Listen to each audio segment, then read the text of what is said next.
Hello friends, welcome to নুন motor garage YouTube channel. তো আমার কাছে এসে দেখতে পাচ্ছেন পালসার 220 বাইক। এটা তো আমার কাছে কাস্টমার নিয়ে এসছে কি গাড়িটা টানছে না, মাইলেজ খুব খারাপ দিচ্ছে। তো তোমার গাড়ি যদি না টানে তার মাইলেজও খারাপ দেবে অলরেডি।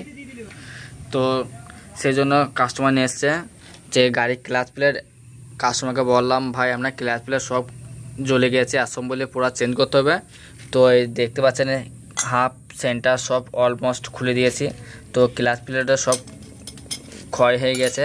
তো হাউজিংয়ের বাকি দেখতে পাচ্ছেন ক্লাচ প্লেটের সব টুকরোগুলো লেগে আছে অলরেডি। এগুলো সব নতুন যখন ফিট করার সময় এগুলো সব চেম্বার ক্লিন করে তারপরে ফিট করতে হবে এটা। তো এটা খোলার সময় দেখছেন প্যাকিংটা ছিঁড়ে গেছে, তো এটা প্যাকিংটা চেঞ্জ করতে হবে, তাই এগুলো সব ক্লিন করে দিতে হবে। তো আমরা যেন একটা ছোটো পাড়া টপিক নিয়ে ভিডিও শ্যুট করছি কি ভিডিও করার মূল উদ্দেশ্য আমার যে এই হাফটা দেখতে পাচ্ছেন, হাফটার ক্লাচ প্লেট যখন ফিট হয় এর ক্লাচ প্লেট ধরুন দুরকম হয়। একটা দেখতে পাচ্ছেন এটা একটা ছোট্ট পর একটা এর মাপটা একটু সরু হয়, আর বাকি ক্লাচ প্লেটটা দেখতে পাচ্ছেন এটা একটু চ্যাপটা। তো মিলিয়ে দেখতে পাচ্ছেন দেখেন ওইটা একটু সরু, এটা একটু মোটা। তো সরু মোটা কারণ যে এই হাফের মধ্যে দেখতে পাচ্ছেন দুটো এই লোহার চুড়ি দিয়েছে, লোহার দুটো চুড়ি আছে এই দেখেন। তো দেখতে পাচ্ছেন লোহার দুটো চুড়ি আছে, লোহার দুটো চুড়িরও আপনার উল্টো সিধা আছে।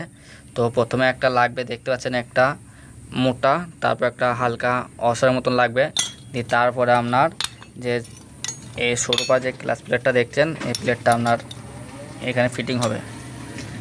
এটা ফিটিং হওয়ার কারণ এই হাফে আপনার এই লোহার অসা দুটো আর একটা ছোট আপনার এই ক্লাচ প্লেট দেওয়া থাকার কারণ যে আপনার এই হাফটা যেন ক্ষয় কম হয় এবং লাস্টিংও বেশি করার জন্য এটা আপনার কোম্পানি ব্যবহার করে। অরিজিনাল জেনুইন ফিট করা ছিল এটা এফসিসি কোম্পানি। তো হাউজিংটা দেখতে পাচ্ছেন এফসিসি কোম্পানি।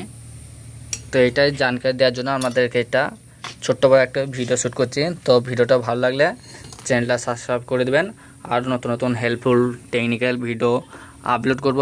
তো thank you for watching video.